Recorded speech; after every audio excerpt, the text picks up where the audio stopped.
সন্ত্রাসবাদ দমনে একেবারে কঠোর পদক্ষেপ ভারতের। সন্ত্রাসবাদীদের কোনো রকম ভাবেই প্রশ্রয় দেওয়া হবে না, এই কথা বারবার করে প্রধানমন্ত্রী নরেন্দ্র মোদী তিনি বলেছেন। এবং যখন তিনি তার বাসভবনে বৈঠক করলেন, সেই বৈঠক থেকেও একই বিষয়, একই বার্তা দিলেন এবং সেনাকে পুরোপুরি সম্পূর্ণ স্বাধীনতা তিনি দিয়েছেন, পুরো ভারটা তিনি সেনার উপরেই ছেড়ে দিয়েছেন।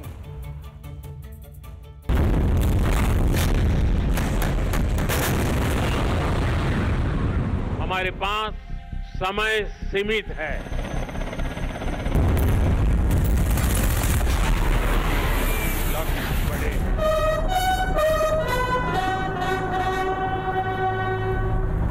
पहलगामे 26 খুনের বদলা নিতে এবার 3 বাহিনীকে খোলা ছাড় প্রধানমন্ত্রীর।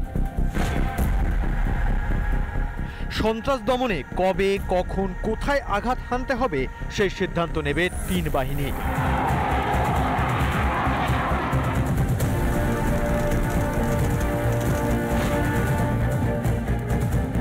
মঙ্গলবার 7 নম্বর লোককল্যাণ মার্গের প্রধানমন্ত্রীর বাসভবনে উচ্চ পর্যায়ের বৈঠক করেন নরেন্দ্র মোদী।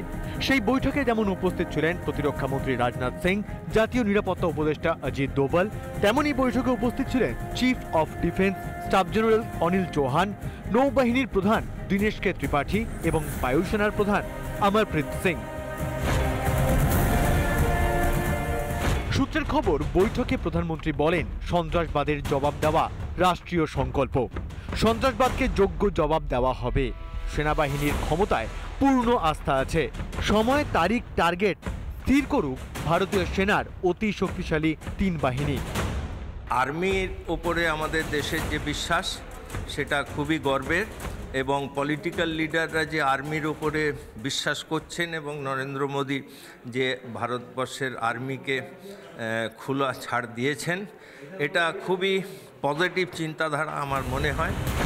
অন্যদিকে মঙ্গলবার বিকেলেই প্রধানমন্ত্রীর সঙ্গে দেখা করেন কেন্দ্রীয় স্বরাষ্ট্রমন্ত্রী অমিত শাহ এবং সংঘ প্রধান মোহন ভাগবত। এর মানে একটাই, পাকিস্তানের বাঁচার কোনো রাস্তা নেই।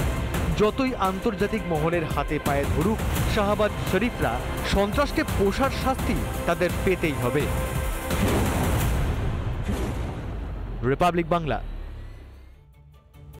নানা ধরনের কন্টেন্ট দেখার জন্য লাইক করুন, শেয়ার করুন আমাদের ফেসবুক পেজ, সাবস্ক্রাইব করুন আমাদের ইউটিউব চ্যানেল।